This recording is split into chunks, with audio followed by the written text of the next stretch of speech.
Hi guys, it's me. I just got back from a bike ride with Nicolette. We were riding, I don't know, probably over an hour. She did great. So I'm gonna read. We're gonna read from pages 8 through 13 today. And this will be due on Friday. So here we go.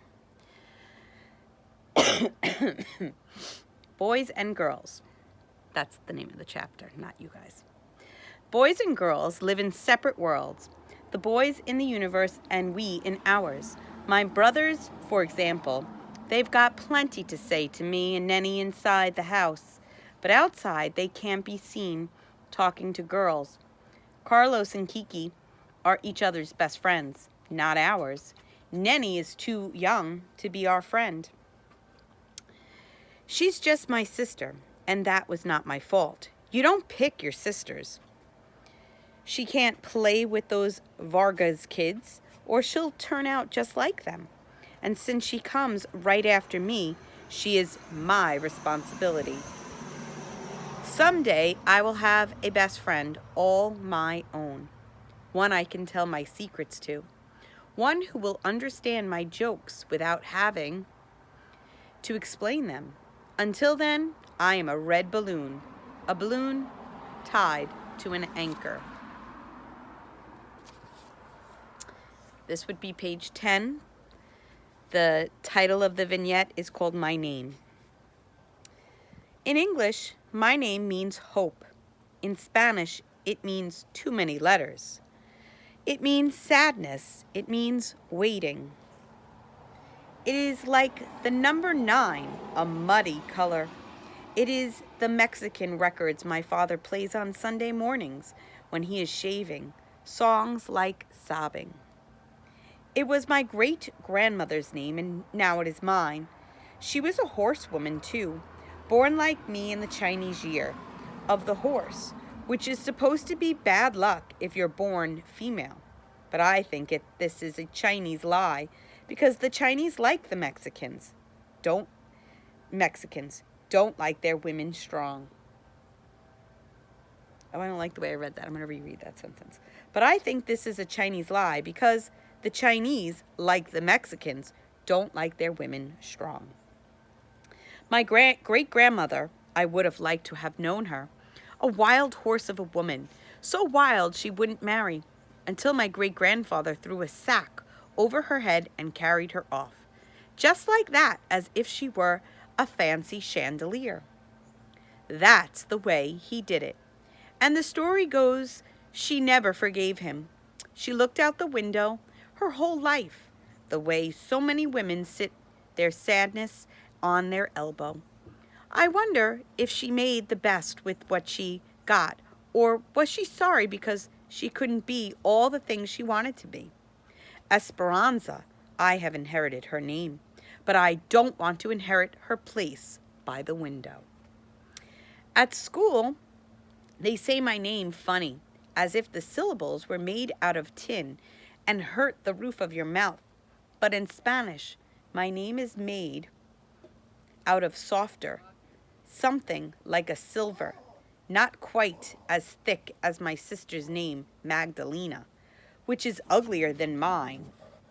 Magdalena, who at least can come home and become Nenny, but I am always Esperanza.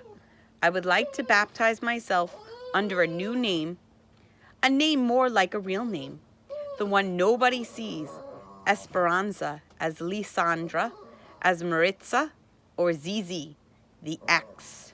Yes, something like Zizi. The X will do. Sorry, people are walking by and Ozzy doesn't like when dogs walk by. See? There he is. There's a dog across the street. There's Ozzy protecting me. Anyways, so your project is going to be to write a paper, like a paragraph about your name. So I wrote on the directions about Jaden's name You guys know that my first name is Rory. In the Jewish religion, you are supposed to name your child after someone that has died. And my grandmother had passed away the year before I was born, and her name was Rose. So my mom wanted something different, and she thought she made up my name, and she named me Rory. Clearly she didn't, because it does exist. Not a lot of people have it, but it actually is a king in Ireland. And so your job is then to, write up about your name if there's a story. Google what your name means. I talked about Jaden's name. You guys all know Kiki's name. We gave her that nickname because my nephew couldn't pronounce Nikki and it came out as Kiki, and it's just stuck all these years. So I'm sure everybody's family has some reason of why they've chosen that name. And if they don't, then, you can ask a family member if they know why they chose the name. And if you can't, then you could say why you like or dislike your name. So be a little creative.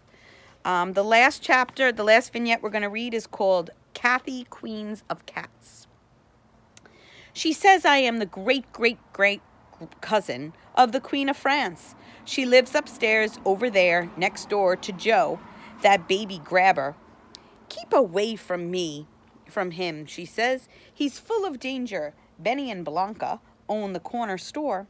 They're okay, except don't lean on the candy counter. Two girls, raggedy as rats, live across the street. You don't want to know them. Edna is the lady who owns the building next to you. She used to own that building, big as a whale, but her brother sold it. There, Mother said, no, don't ever sell it.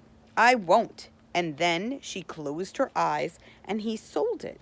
Alicia is stuck up ever since she went to college. She used to like me, but now she doesn't. Kathy, who is the queen of cats, has cats and cats and cats.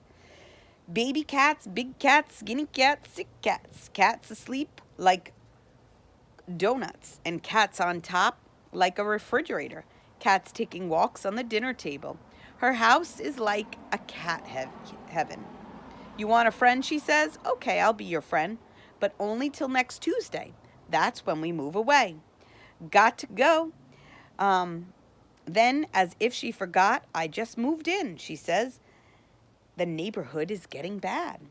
Kathy's father will have to fly to France one day and find her great distant grandcousin on her father's side and inherit the family house. How do I know this so? She told me so. In the meantime, they'll just have to move a little farther north from Mango Street.